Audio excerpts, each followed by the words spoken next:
Ассаламу алейкум, урматтуу жана сүйүктүү көрөрмандар. Сиздер менен кайрадан Көк Бөрү каналы. Ноябрь айынын башында өтө турган муундар арасындагы республикалык мелдештин катышуучулары менен тааныштырууну улантабыз.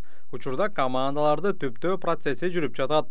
Бул чыгарылышта 1994 жылкы улакчылардын командасы тууралуу сөз кылабыз. 30 жашка чыгып, күч толуп турган оюнчулардан куралган бул команда негизги фавориттердин бири саналганы таң калыштуу эмес.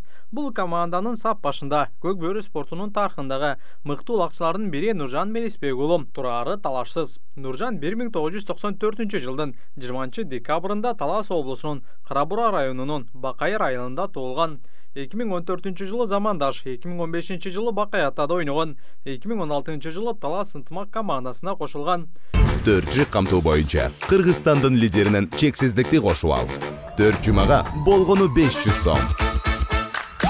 Максималдуу ылдамдыктагы чексиз интернет.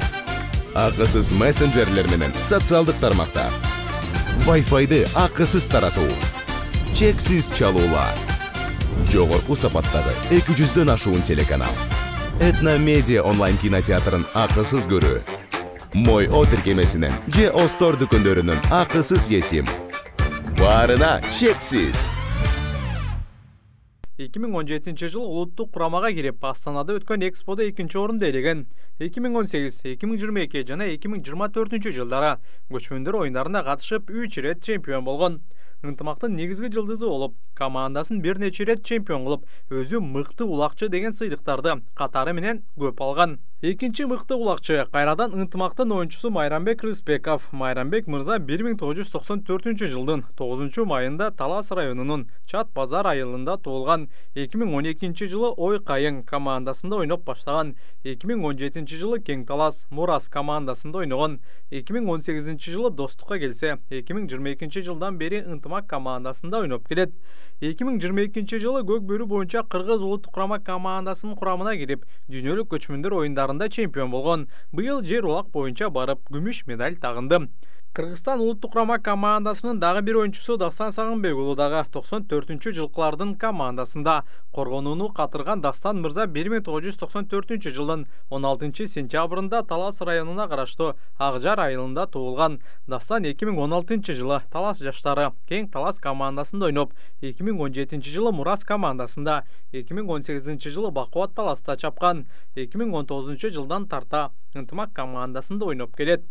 94 жылкылардын командасында Ош жергесинен чыккан билеги күчтүү балбан Акжол Кылыч уулу кошулат. Аламанда жана жер улакта өзүн мыкты көрсөткөн Акжол балбан буга чейин келечек Алай клубтарында ойногон. Быйыл бийиктик командасында ойноп, Жеңиш кубогунда 2-нчи лигада 3-нчү орунду ээлеген. Ал эми президенттин кубогунда команда 4-нчү орун болуп калды. Ушул эле командада ойногон дагы бир улакчы жигит Аскат Алишеров 94 жылкы. Ал 1994 жылдын 13 сентябрында Ош облусунун Өзгөн районунун Ничке Сай айылында туулган. Буга чейин Достук командасы менен машыгып, курамга кошулуп, бирок оюнга чыкпай калган. Ысык көлдөн чыккан күчтүү улакчылардын бири Азим Болот уулу 1994 жылдын 7 майында Жети Өгүздө туулган.